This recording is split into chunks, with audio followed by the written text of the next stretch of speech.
We head and begin. And for those who are viewing this recording, I'm Ralph Johnson, and I am the immediate past president of the Council for the Advancement of Standards in Higher Education, better known as CAS. And I have the pleasure today of speaking with one of our luminaries, one of our past presidents, Deb Garrett. Hello, Deb. How are you? I'm doing real well, Ralph. It's nice to see you again. I kind of miss everybody on the board. Yes, indeed. We are certainly happy to have had you as part of our leadership legacy. So I just have a few questions I'd like to ask you about today. First and foremost, Deb, please tell us how you got connected with CAS. Well, before I answer that question, let me make one comment for you too. I have to tell you that serving as the president of CAS was probably one of the greatest honors I ever had. I mean, it was the day I got elected, I just burst into tears. I was so happy. I mean, it was one of those moments that it was like, oh my goodness, my colleagues think of me that way, kind of thing. But then on the other hand, it also was scary because you sit down at the table and you see all of the best in higher education sitting around the table looking at you like, okay, what do we do? Right, right. So you definitely have to be organized and ready to go and all that good stuff. But it was probably one of the best professional development experiences I ever had. I was a math major in college, so my writing skills weren't up to par. And I learned a lot from CAS in terms of writing and editing, and especially about student learning outcomes. And it just helped me so much, even in my career, my experiences with CAS and working with everyone. So I just really, really am honored to be able to serve as a president of CAS. I never envisioned that in my career, and I'm just really thankful that I had that experience. But how did I get involved? It was like an accident. Okay. Let's hear about that. I was the president-elect of the National Council on Student Development that I represented on the CAS board. And the president called and said, hey, we need to be in Washington for another meeting, and CAS is going to meet. And I heard that our representative, because we were one of the charter members of CAS, had not been going to the meetings. And so she said, let's go find out what this CAS is all about. And then, so we went to the meeting, and I think at the time, and this was in the fall of 2000, when we got there, I think there was only about 10 or 15 people around the table at that point. Is that right? It was a very small group, and we really enjoyed it. And so the president of NCSD decided that I would become the director from NCSD. And so I was able to be involved with the council for 20 years, I guess it was. And I'm still somewhat involved with being a member of the Standards Management Committee right now. That's right. You certainly are involved with that. Just couldn't let it go, could you? So yeah, it was kind of an accident. But it was the greatest one that could have happened. How about that? It's called serendipity in some circles, right? Definitely, yeah. So, we around that CAS table tend to believe, and rightfully so, that CAS is a very important part of the higher education scene. Do you think CAS is still critically important to higher ed, and if so, why? I think so, because again, where else are you going to find that kind of representation around a table? Where else are you going to find all those functional areas within student affairs for sure, but other areas too, sitting around the table talking about the future of higher education and their needs and what we can do to meet those needs. So I don't see CAS going away, but I think it's still relevant, and hopefully it will continue to be successful. But I think it's needed.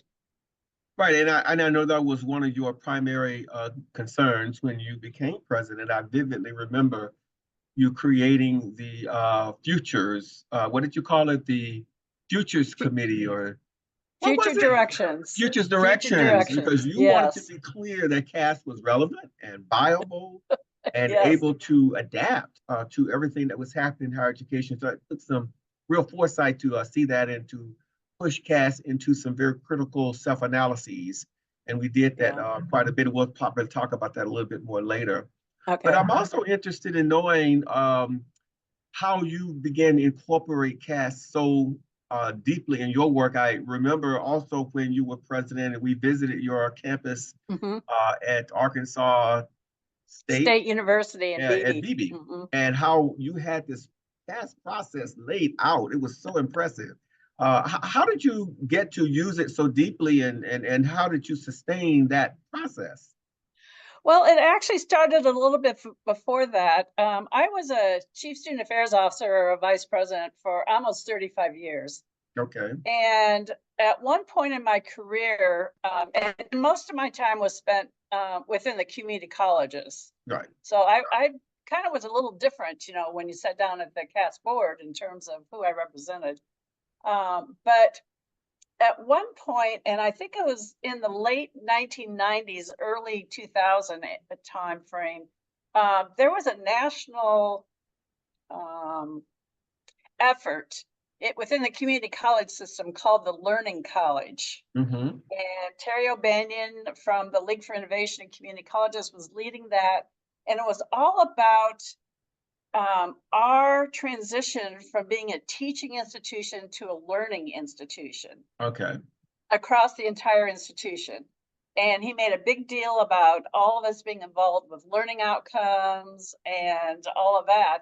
So at the time, I was working for an institution that was part of a statewide system, and the chief student affairs officers met monthly because we had a lot of policies and procedures in common, but we all had our own, unique population we served. But because of that, my campus became kind of a leader in the state in terms of incorporating the Learning College principles into our regional campus. And then also I was asked to lead a group of chief student affairs officers in creating a new strategic plan for the state for student affairs, incorporating the Learning College principles and creating student learning outcomes. Okay. And all of that. So I kind of had some advanced experiences or earlier experiences as CAS was developing all of that. And then I changed institutions and to ASU BB that you were able to visit. And when I got there, they were talking about preparing for their upcoming accreditation visit. Okay, I see. Right. And at the time I arrived, the institution and the student services division were totally unprepared. And the chancellor came to me and said, "Hey, do you have any experience with strategic planning?" And I said, "Well, sure." And he said, "Oh, good, because you're going to develop a new institutional effectiveness plan for our college." Oh, wow. That included vision, mission, student learning outcomes, strategic plan, the whole works. So while I was doing that, I also, though, had to work with my leadership team and trying to decide what assessment was going to look like for our division. And at the time, it was more about, how many admissions applications did we have? Right. How many financial aid applications did we process? We were doing some customer satisfaction surveys, but we didn't do a lot with the information. So we were pretty limited in terms of what we were doing that I would call assessment practices. So I said to my leadership team, tell you what, you go out to your professional associations and you ask them, what do you recommend in terms of assessment practices? Because I knew what was going to come back. Right. I kind of set them up. So to set them up. So they came back and said, well, they keep talking about CAS, CAS, CAS, CAS. And I said, well, okay, then we're going to do CAS. So, but at that point, because that was so long ago, CAS did not have a lot of resource materials about how to use the standards and how to collect data and some of those kinds of things. So my institution had to create timelines, spreadsheets in terms of how to score We had to talk about common definitions. We had to talk about a lot of things before we began.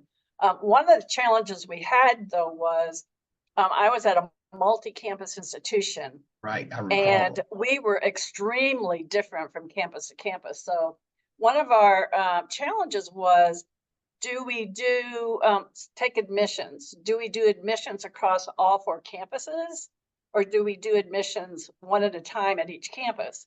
Because we dealt with different students, different purposes, different missions and everything, because we had a campus at an air base. We had a campus that was given to us by the state that was totally vocational technical. We had a campus that was in a resort area on a lake, and the campus was built into the side of a mountain that we actually owned and had a hiking trail to the top. And then we also had a campus that was, for the most part, what I would call an old traditional junior college, where the students were preparing to transfer to another institution. But we also had some very unique programs, one of a kind in the state. Right. And we were the only 2-year college in the state that was allowed to have residence halls because of these unique programs. We had vet tech, we had pharmacy tech, we had a John Deere technology program that you didn't find anyplace else. So we were recruiting students from across the state. So very kind of unusual institution. So we started talking about, okay, well, how do we use the CAS materials across the 4 campuses? How do we score that? How do we, learn from that? And in the end, it was one of the best things that we could have done, because the leadership team came up with common definitions for all kinds of things. They started helping each other. They said, hey, don't worry about it. I'll come to your campus and I'll train your folks so you'll be ready to go, when it's time. Right. Or for instance, in orientation, we came up with a common orientation program and things that we wanted all the campuses to cover. But then we also recognized, for instance, the air base was told that they had specific things that they had to cover in an orientation program in terms of security and behavior and some of those kinds of things. So we learned so much from each other. In fact, when we started out, I think I only chose 5 sections of the CAS standards that we all did. Right. And then I allowed each functional area to choose 2 more. And then after a short period of time, they came back to me and said, hey, we need to go back and start again because we need to do them all. So those are the kinds of things that we learned. And that helped me so much being on the CAS board, because I could then say, hey, here's our experiences. Right. Here's what we learned. Another thing it did for us was we finally had evidence that we could use in the budget development process. Right. And when the chief finance officer came to us and said, hey, you don't need that, it was like, oh, yes, we do. And here's the proof. Here's the data to show it. And we got every single request that we wanted that year, is when we were able to do that. So CAS helped us out in so many ways. Not only did we learn more about ourselves, we were able to improve things for students. I saw a huge attitude change in my staff in terms of, instead of just being a service provider and someone would walk up to a desk and say, blah, blah, blah, I need this. They saw themselves finally as being part of the solution and saying, okay, this is what you need to learn or to do while you're having contact with this office, kind of thing. And even my campus police, I saw such a big shift from them being someone that just upheld the policies and procedures and the local laws to someone saying, hey, I'm here to help you. Right. Come in the office. If I need to help you get in touch with another agency in the community or whatever it might be. They started doing little surveys even when they unlocked a car. It's like, okay, what did you learn from this experience? Are you ever going to leave your keys in the car again? Right, exactly. So I could see how their whole attitude changed. And we just learned so much. It was a great experience. And then when the accrediting people came in, we were actually praised for our efforts. And that kind of won over the chancellor. And then after that, every time I went to a CAS meeting and I came home, he'd come running to my office like, okay, Deb, what did you learn this time? What do we need to do? What do we need to incorporate? You know, Right. and I he was, remember you telling us that around yeah, the CAS table. he I was so mean, that's an supportive. extensive process. And again, we were all very Yeah. impressed when we saw the extent to which your entire division really bought into Oh, not yeah. just CAS, but assessment overall, Yep. and the need to do that to enhance and improve the Yep. learning experiences for students. I'm just curious to know, Deb, when you were serving on the CAS Council, especially during your presidency, what new standards were introduced? Do you recall any while you were serving on the board? I believe that that's when we finally had standards for testing centers Okay, and sustainability, and also case management were the three that okay. I remember. Now there may have been others, but those are the three that I remember.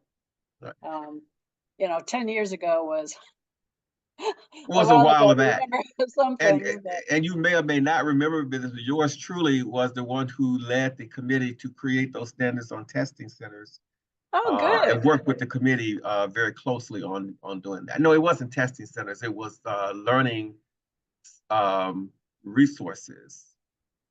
But Oh, I yeah. served on the committee with testing centers, so it was Okay. an interesting set of standards to draft and put together. Yeah. Any Yes. new associations going while you were serving? I think we had one or two. Isn't that correct? I believe so. In fact, it was an interesting time because we started to have conversations about who are we really serving? Right. And were we going to just kind of stick with traditional functional areas you found within student affairs? And that was enlightening because institutions are all organized so differently. And in some institutions, for instance, admissions and registrar is someplace else. You know, it's not in student affairs. And so that's when we started the discussion about auxiliary services and bookstores and what other kinds of standards do we need to develop, or do we need to not have them anymore. But I think some of the new associations that joined at that point included the National Collegiate Honors Council, and of course the National College Testing Association, Right. Higher Education Case Managers Group, and then also the National Collegiate Learning Center Association were the ones that I remember came. We also had quite a discussion at one point about, do we want to have associations join that are for profit Mm-hmm.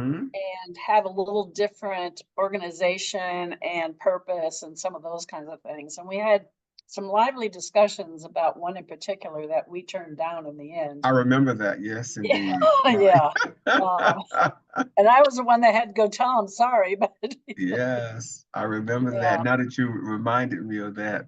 Wow. yeah. Any other particular highlights during your presidency that you hold fondly, or maybe not so fondly? Finally, well, let me just say that at that point, I think that higher education was undergoing a lot of change. Mhm. And I think it was a really good time for us to really step back and say, Right. okay, what are we doing? Are we doing it well? What do our customers need? You know, we did the market research and found out a lot of things that I don't think Mhm. we were really aware of at the time. Um, so that's when I think I started the New Directions with Rich Keeling as a chair. That's correct. Right, right. I Yeah, recall. and they came back to us with a lot of recommendations. And so at that point is when we created the new mission and vision statements and the strategic plan. They recommended new bylaws. I think, weren't you the chair of the bylaws committee at one point? Yes, Um, indeed. Right, right. yeah. And then we also talked about a new role because for the council and new names, because for instance, when I first joined CAS, I think we spent 90% of our time at least just editing standards. Right. And we were spending a considerable amount of time when I was president still doing that. And we knew that we need to kind of change our role and hand some of that work off to others, you know, and then have them come back and make recommendations to us. So I think we changed up the purpose of the group to a certain extent, or the role of the council and the executive board. I think we even changed the name of some of those things. We did, We right. wrote new job descriptions. We had to take a good look at the budget. Were you the treasurer at that point? Or was a Was gentleman I? from Maryland still there? Well, I think I might have been the treasurer because I was the treasurer when it was called treasurer. And then Okay. based on the new directions changes, we took that position, melded it with secretary and created the member Oh, at large for administration. And that's then I right. stepped into that role as well. Yeah, that's right. And we also decided that at that point, we were just too slow when it came to creating and revising standards. So we kind of came up with a new process. We had the new standards management committee. We created some new products. That's when we talked about the cross-functional standards. We Right. talked about multifunctional areas, especially in small colleges. We did some white papers. I think that's when we kind of started with a self-assessment guide. We had, and we created a whole new business model and the dues structure. Remember, we changed that Right. We did, to right. one of membership numbers and some of those things. We did some more marketing research. I think probably one of the significant things, the people who followed me was we changed the length of the term of office for president Right. from 3 to 2 years, which I think everyone appreciated. We really Um, did. yeah, I can we speak hired a new personally. editor. We moved the offices. Our offices in Washington were very expensive to maintain, and we moved those. That's why we moved So, those to Arkansas for a bit. well, yeah, we did at one point. Mhm. Yeah, and we've also had them located in at Colorado State or in Boulder, not That's Boulder, right. Yep. Fort Collins for a while too. Yeah, Yeah. absolutely. So Or I when you, would say if you need one word to describe my years in office, it would be change, but hopefully change for the better. I mean, we right. took a really good look at ourselves and I think we made the changes we needed to change to make it continue to be relevant and provide good product for our customers. So Absolutely. I remember all those times quite well. We actually even changed the logo that's just above our heads, right? that's Remember that? right. And we got new Yeah. materials, the new pop-up and all that we had to Oh, that's get from right. one Yeah, conference to the next. that's right. Yes. Yeah. So Significant changes that you led us through during very, yeah. very challenging times. I just can't believe actually, Ralph, how much we accomplished in such a short period of time. I Right. mean, change was already starting when Laura was right before me in terms of the use of technology and trying to streamline some things. And we looked at hiring some companies to help us out. And, because having to communicate by mail, of course, was really slowing us down. And when we finally we saved a lot of money, I think, by only having one face-to-face meeting a year. Um, it, it just, I think it created a whole new organization is what it did in Right. the end. And let's not forget that we had the sad experience of losing Yes, our executive director, Mary Beth Dressler Sharp. And I think yes. she had stepped out of the presidency at that point, but we called you back into service. And would you just share a moment about what that was like when you left presidency and then because of Mary Beth's death, we had to call you back to serve as the interim executive director. And we appreciate the fact that you were Yeah. willing to do that. Yeah, in fact, I think, Ralph, I was actually the past president at the time. Right. And I remember having a conversation with Gavin Henning and Noah. Um, And they suddenly started talking about, well, are you going to go to the memorial service and stuff? I'm like, wait, what are you talking about? And they said, well, didn't you know? But Mary Beth passed away. And I'm like, what? I mean, I had just talked to her a couple days before that, and she appeared to be fine. She had been to Yellowstone and all kinds of stuff. But Gavin called in a panic, saying, what are we going to do? And do you have, I had just retired too. So I Right. did have time on my hands.